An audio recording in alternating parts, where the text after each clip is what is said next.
नमस्कार। आकाशवाणी से प्रस्तुत है कोविड-19 पर विशेष समाचार कार्यक्रम।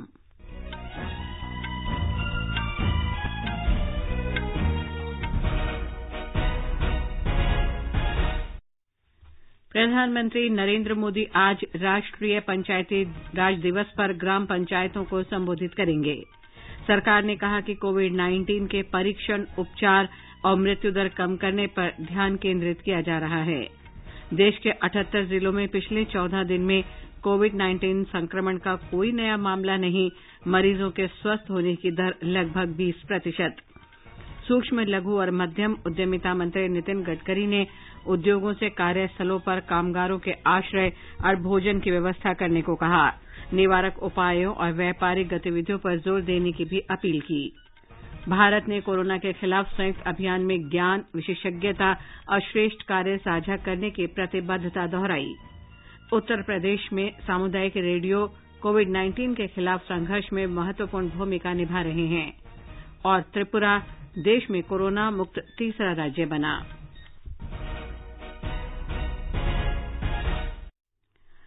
इस विशेष कार्यक्रम में अपने सहयोगी मुकेश कुमार के साथ मैं लवली निगम। प्रधानमंत्री नरेंद्र मोदी आज राष्ट्रीय पंचायती राज दिवस के अवसर पर देश भर की ग्राम पंचायतों को संबोधित करेंगे। श्री मोदी लॉकडाउन को देखते हुए वीडियो कॉन्फ्रेंसिंग के जरिए विभिन्न प्रतिभागियों के साथ बातचीत करेंगे। इस अवसर पर प्रधानमंत्री एकीकृत ई ग्राम स्वराज पोर्टल और मोबाइल एप्लीकेशन की शुरुआत करेंगे। पंचायती राज मंत्रालय द्वारा शुरू किए गए इस एकीकृत पोर्टल से ग्राम पंचायतों को अपनी विकास योजनाओं को तैयार करने और इसके क्रियान्वयन में मदद मिलेगी। इसके अलावा प्रधानमंत्री स्वामित्व स्कीम की भी शुरुआत करेंगे। पंचायती राज दिवस पर हर साल सरकार बेहतर कार्य करने वाले पंचायतों और राज्यों को सम्मानित करती है और इस वर्ष ऐसे 4 पुरस्कार देने का निर्णय लिया गया है। दिवाकर, आकाशवाणी समाचार, दिल्ली।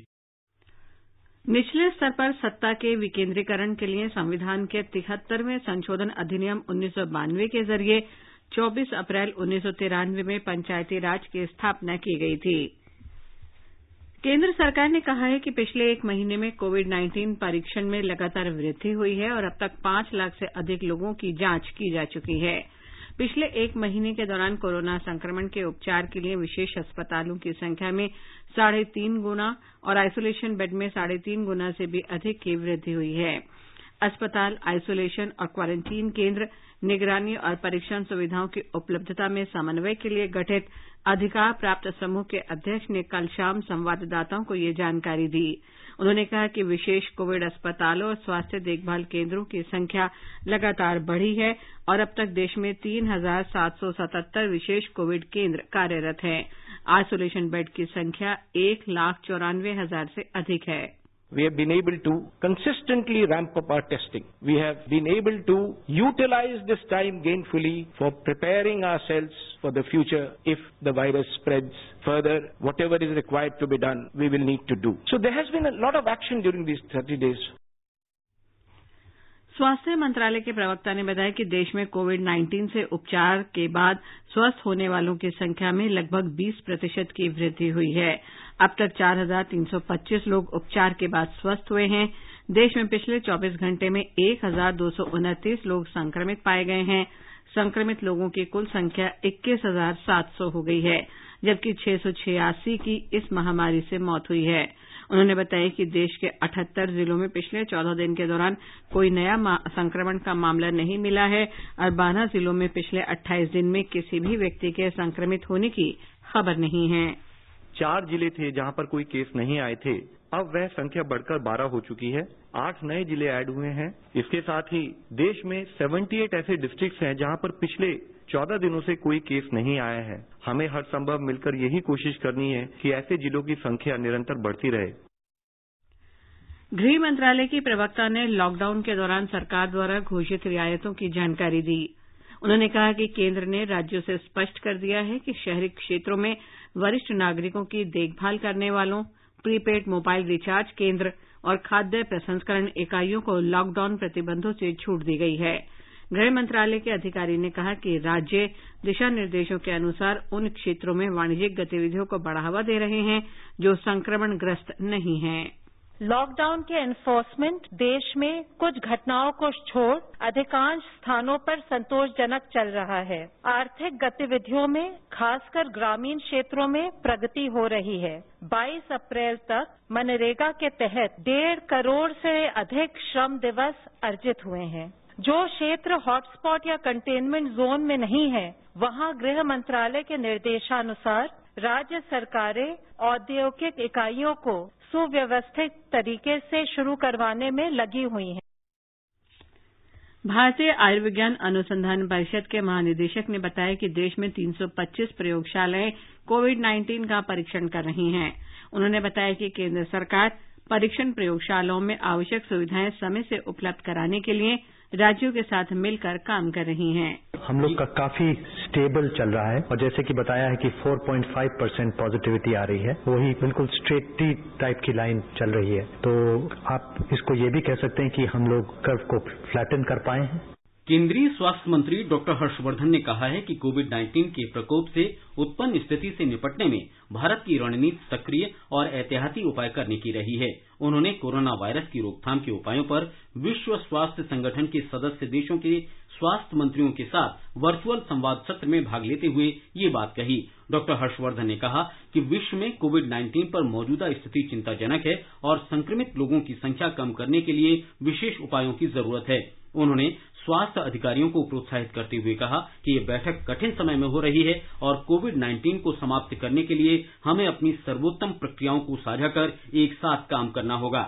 दिल्ली में पिछले 24 घंटे के दौरान नोवल कोरोना वायरस की पुष्टि वाले 128 नए मामले दर्ज किए गए हैं। इसके साथ ही राष्ट्रीय राजधानी में ऐसे मामलों की संख्या 2376 हो गई है। दिल्ली सरकार ने पुष्टि की है कि अब तक 808 मरीजों को उपचार के बाद अस्पताल से छुट्टी दे दी गई है। दिल्ली में अब तक कोविड-19 से 50 लोगों की मृत्यु हुई है और कुल 30,560 लोगों की जांच की गई है। छत्तीसगढ़ के मुख्यमंत्री भूपेश बघेल ने केंद्र से अनुरोध किया है कि राज्य को महात्मा गांधी राष्ट्रीय ग्रामीण रोजगार गारंटी कार्यक्रम मनरेगा के अंतर्गत दिहाड़ी का भुगतान अनाज के रूप में करने की अनुमति दी जाए। हमारे रायपुर संवाददाता ने खबर दी है कि कोविड-19 के संकट को देखते हुए ये फैसला किया गया है। केंद्रीय ग्रामीण विकास मंत्री नरेंद्र सिंह तोमर को लिखे पत्र में छत्तीसगढ़ के मुख्यमंत्री ने कहा है कि राज्य के 62 लाख से अधिक लोगों की आजीविका मनरेगा पर निर्भर करती है। मनरेगा मजदूरों को उनकी राशि का भुगतान सीधे उनके बैंक खातों में किया जाता है, लेकिन लॉकडाउन के कारण इन मजदूरों को बैंक से अपनी राशि निकालने में काफी परेशानी का सामना करना पड़ रहा है। ऐसी स्थिति में मुख्यमंत्री ने मनरेगा श्रमिकों को मजदूरी के रूप में खाद्यान्न वितरित करने की अनुमति प्रदान करने का अनुरोध किया है। विकल्प शुक्ला, आकाशवाणी समाचार, रायपुर। बिहार में कोरोना वायरस से संक्रमित लोगों की संख्या 170 हो गई है। कल 27 लोगों में संक्रमण की पुष्टि हुई। इनमें 8 लोग पटना के एक ही परिवार के हैं। हमारे संवाददाता ने बताया है कि राज्य सरकार ने सार्वजनिक स्थलों पर मास्क लगाना अनिवार्य कर दिया है। राज्य में पटना, कैमूर और रोहतास नए हॉट स्पॉट जिले के रूप में उभर कर सामने आए हैं। इन जिलों में पिछले 2 दिनों में मरीजों की संख्या में अचानक वृद्धि हुई है। पॉजिटिव मामलों की बढ़ती संख्या को देखते हुए मुख्यमंत्री नीतीश कुमार ने हॉट स्पॉट के अलावा राज्य के सभी इलाकों में घर घर जाकर सर्वेक्षण का कार्य पूरा करने का निर्देश दिया है। 65 लाख से अधिक घरों का अब तक सर्वेक्षण किया जा चुका है। 1800 से अधिक संदिग्ध लोगों के नमूने जांच के लिए भेजे गए हैं। आकाशवाणी समाचार के लिए पटना से कृष्ण कुमार लाल। मध्य प्रदेश में कल करीब 100 और कोरोना संक्रमित व्यक्तियों का पता चलने के बाद संक्रमित लोगों की संख्या 1600 से अधिक हो गई है। हमारे संवाददाता ने बताया कि राज्य में 203 रोगियों को उपचार से पूरी तरह ठीक होने के बाद अस्पताल से छुट्टी दी जा चुकी है। मध्य प्रदेश के कुल 10 संभागों में से 8 संभागों में कोरोना संक्रमण फैल चुका है, लेकिन रीवा और शहडोल संभाग प्रदेश के ऐसे 2 संभाग हैं जहां अब तक इस महामारी को पैर फैलाने का मौका नहीं मिला है। रीवा और शहडोल के संभाग आयुक्त अशोक कुमार भार्गव ने आकाशवाणी को बताया, हमने लॉकडाउन का सभी 7 जिलों में बड़ी सख्ती से पालन किया। जो विदेश यात्रा से लौटकर आए थे उन सबका 100% हमने मेडिकल जांच की, उन्हें क्वारंटाइन रखा। प्रवासी मजदूर जितने थे उनका भी हमने जांच की और उन्हें आवश्यकतानुसार दवाइयां और अन्य सुविधाएं उपलब्ध कराई। सभी से हमने ये अपील की कि वे अपने घरों में रहें, अनावश्यक रूप से घरों से बाहर न निकलें। प्रदेश के 52 में से 14 जिले ऐसे हैं जहां 15 से अधिक पॉजिटिव मामले सामने आए हैं। राज्य में कुल मिलाकर 487 कंटेनमेंट क्षेत्र बनाए गए हैं। इससे मध्य प्रदेश में कोरोना संक्रमण को नियंत्रित करने में काफी मदद मिली है। संजीव शर्मा, आकाशवाणी समाचार, भोपाल। हिमाचल प्रदेश सरकार कोविड-19 महामारी से कारगर ढंग से निपटने के लिए 3 सूत्रीय कार्यनीति अपनाएगी। हमारे संवाददाता ने बताया है कि सरकार ने परीक्षण क्षमता बढ़ाने और विभिन्न लक्षणों के अनुसार कोविड-19 रोगियों के उपचार के लिए 3 प्रकार के संस्थानों की पहचान करने तथा रोगियों और डॉक्टरों को समुचित सुरक्षा उपकरण प्रदान करने पर जोर दिया है। राज्य सरकार की त्रिस्तरीय रणनीति के अंतर्गत सरकार कोविड-19 के नमूनों की जांच क्षमता बढ़ाएगी ताकि अधिक से अधिक लोगों की जांच की जा सके। साथ ही कोविड-19 से प्रभावित लोगों के उपचार के लिए 3 स्वास्थ्य संस्थानों की पहचान की जाएगी। इनमें कोरोना के कोई लक्षण न दिखाई देने वाले कोरोना पीड़ित मरीजों को कोविड केयर केंद्रों में, जबकि कम लक्षण वाले कोविड से ग्रस्त लोगों को कोविड स्वास्थ्य केंद्रों में भर्ती किया जाएगा। वहीं कोविड के गंभीर रोगियों को चिन्हित कोविड अस्पताल में रखा जाएगा। इस बीच राज्य में कोविड-19 का एक नया मामला सामने आने के बाद सक्रिय संक्रमित मरीजों की संख्या 17 हो गई है, जबकि 18 मरीज ठीक भी हुए हैं। संजीव सुंद्रियाल, आकाशवाणी समाचार, शिमला। गुजरात में पिछले 24 घंटों के दौरान कोविड-19 के 79 रोगियों को उपचार से ठीक होने के बाद अस्पतालों से छुट्टी दे दी गई। हमारी संवाददाता ने बताया है कि राज्य में संक्रमण के 217 नए मामले सामने आने के साथ ही कोविड-19 के कुल रोगियों की संख्या बढ़कर 2524 हो गई है। राज्य में कल हुई 9 मौतों के साथ कुल मौत का आंकड़ा 112 हो गया है। स्वास्थ्य विभाग के मुख्य सचिव डॉक्टर जयंती रवि ने कहा कि बढ़ते मामलों के मद्देनजर सरकार आक्रामक परीक्षण की रणनीति जारी रखेगी। अब तक सरकार ने कोविड-19 रोगियों के लिए 10,000 बिस्तर की क्षमता सुनिश्चित की है। इस बीच लॉकडाउन के दौरान औद्योगिक संचालन को आसान बनाने के लिए राज्य सरकार ने शहरी क्षेत्रों में स्थित निर्यात उन्मुख इकाइयों, जिनके पास निर्यात के ऑर्डर बाकी है, उन्हें 25 अप्रैल से परिचालन फिर से शुरू करने की अनुमति दी है। अपर्णा खूंट, आकाशवाणी समाचार, अहमदाबाद। महाराष्ट्र में कल एक ही दिन में कोविड-19 संक्रमण के 778 नए मामले सामने आए। इन्हें मिलाकर राज्य में संक्रमित रोगियों की संख्या 6,427 हो गई है। नए मामलों में 522 मुंबई से हैं। हमारे संवाददाता ने बताया है कि किसी एक दिन में सामने आए मामलों की ये सबसे अधिक संख्या है। नवी मुंबई और ठाणे में लगभग 54 लोगों को कोरोना संक्रमण हुआ है। ठाणे जिले के मीरा भाईंदर नगर निगम में अभी तक 114 कुल केसेस दर्ज किए गए हैं। साथ ही पालघर जिले में 121 कोरोना बाधित मामलों के साथ ही इस वायरस के संक्रमण से अभी तक 8 लोगों की मौत हुई है। पुणे में पिछले 24 घंटे में 100 नए कोविड-19 मामले दर्ज किए गए हैं। इसके साथ यहाँ अभी तक के कुल मामलों की संख्या 985 हो गई है। साथ ही अभी तक कुल 63 लोगों की इस संक्रमण के कारण मृत्यु हुई है। नासिक जिले में अभी तक 184 मामले दर्ज किए गए हैं और 16 लोगों की इसमें मौत हुई है। मध्य महाराष्ट्र के औरंगाबाद में 51 मामले समेत कोरोना संक्रमण से अभी तक 5 लोगों की मृत्यु हुई है और लातूर विभाग में कुल 13 कोरोना वायरस मामले पाए गए हैं तथा नागपुर विभाग में 103 मामलों के साथ अभी तक एक व्यक्ति की कोरोना संक्रमण में मृत्यु हुई है। देवप्रिया भट्टाचार्य, आकाशवाणी समाचार, मुंबई। तमिलनाडु सरकार ने लॉकडाउन की शर्तों में ढील देते हुए राज्य प्रशासन और निजी उद्योगों को कुछ कार्य फिर से करने की अनुमति दे दी है। ये अनुमति मुख्य रूप से उन ग्रामीण इलाकों में लागू होगी जहां कोविड-19 का कोई मामला दर्ज नहीं हुआ है। आवश्यक सुविधाओं से जुड़े राज्य और केंद्र सरकार के कार्यालयों को 1/3 कर्मचारियों के साथ काम करने की अनुमति दी गई है, लेकिन कार्यालय आने वाले सभी लोगों को मास्क पहनना होगा और एक दूसरे से दूरी बनाए रखनी होगी।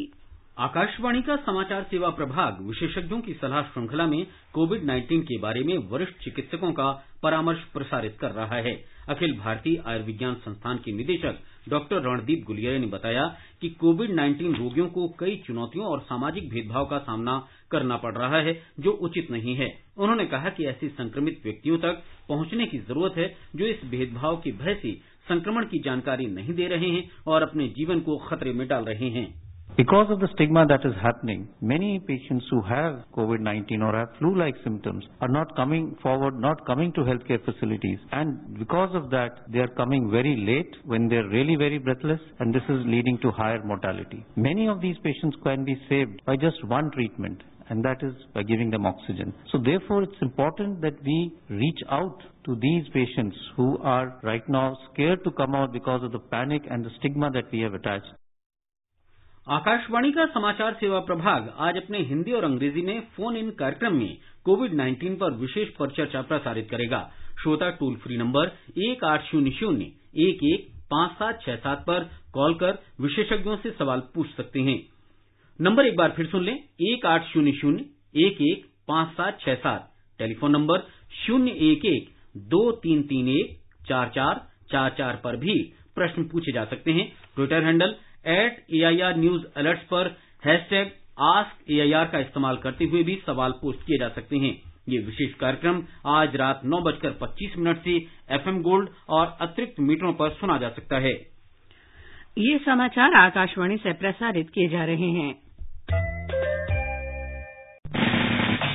खुजली झटपट दूर करे, मोहे जालिम लोशन, वही नाम वही काम, कुछ भी नहीं बदला। चर्म रोगों का दुश्मन जालिम लोशन। कोविड-19 पर विशेष समाचार कार्यक्रम में आपका फिर स्वागत है। आगे बढ़ने से पहले एक नजर फिर से मुख्य समाचारों पर। प्रधानमंत्री नरेंद्र मोदी आज राष्ट्रीय पंचायती राज दिवस पर ग्राम पंचायतों को संबोधित करेंगे। सरकार ने कहा कि कोविड-19 के परीक्षण, उपचार और मृत्युदर कम करने पर ध्यान केंद्रित किया जा रहा है। देश के 78 जिलों में पिछले 14 दिनों में कोविड-19 संक्रमण का कोई नया मामला नहीं। मरीजों के स्वस्थ होने की दर लगभग 20% हुई।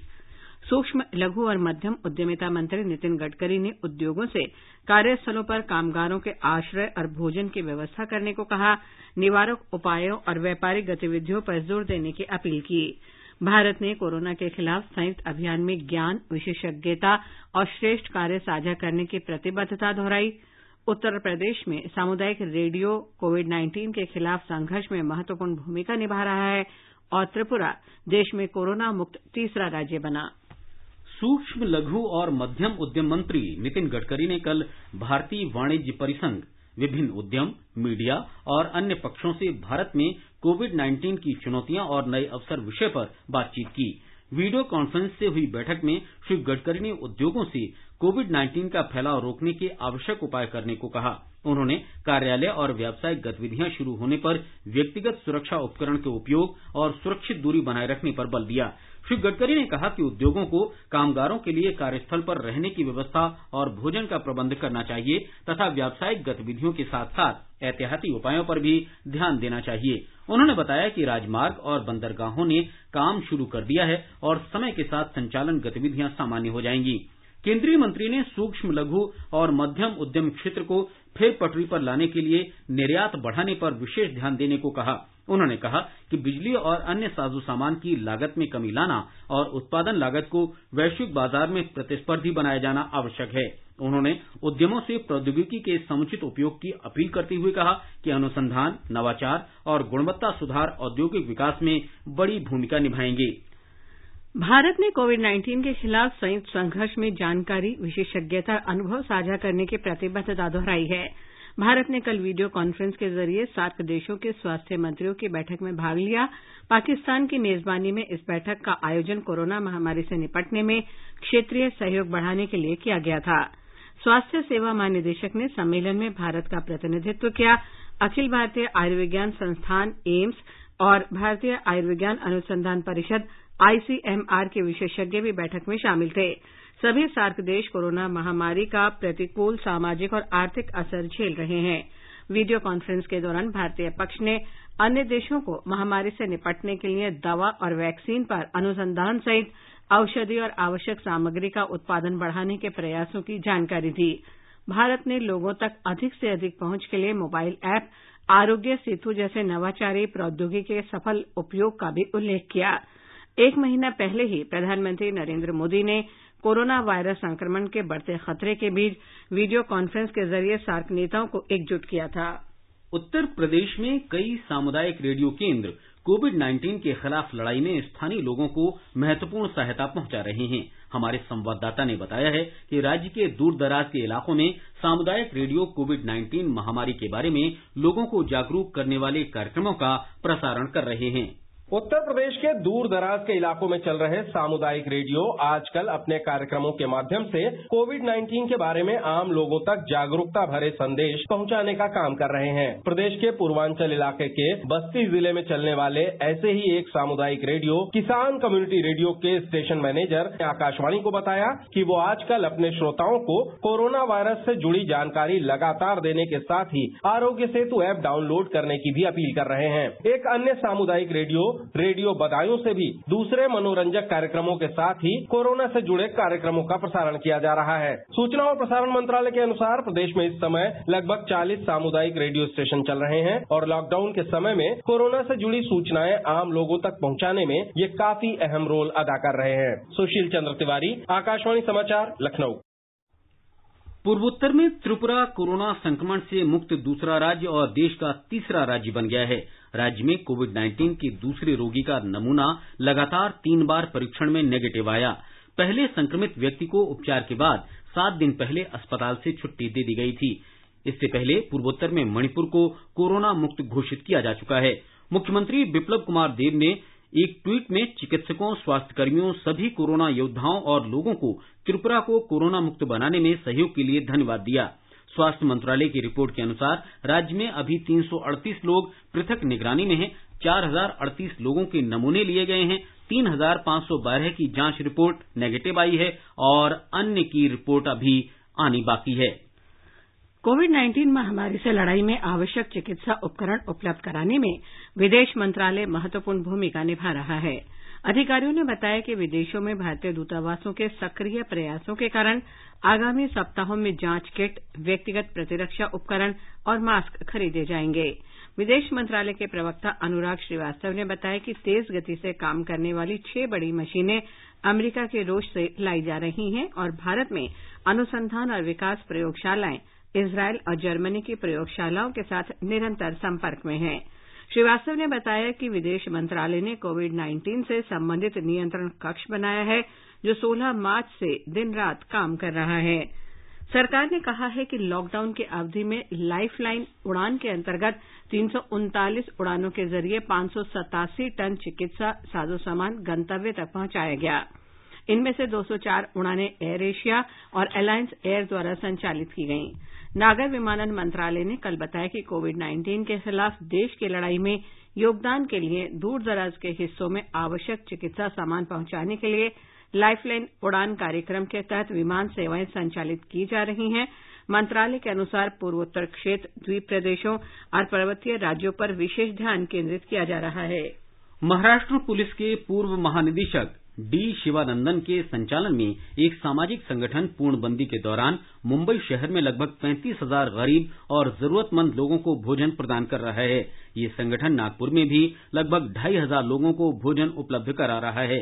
श्री शिवानंदन ने एक समाचार एजेंसी को बताया कि उनका संगठन मुंबई शहर में धारावी तथा अन्य क्षेत्रों में लोगों को सामाजिक दूरी बनाए रखने और मास्क पहनने के लिए प्रेरित कर रहा है।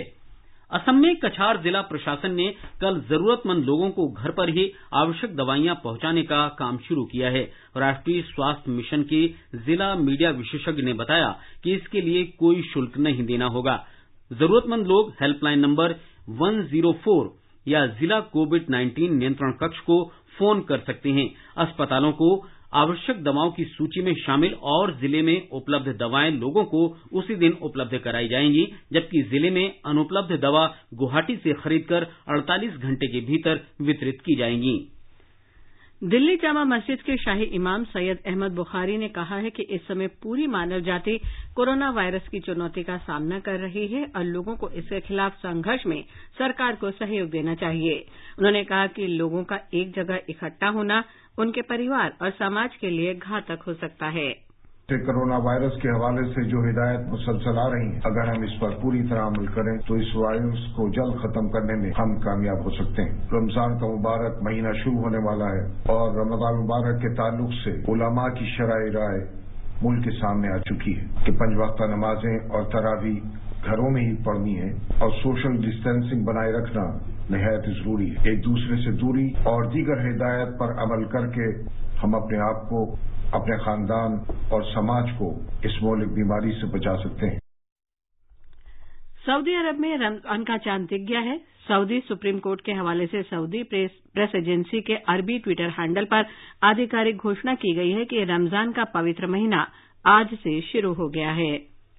केंद्र सरकार ने कहा है कि देश में दलहन और आलू की उपज का काम पूरा हो गया है।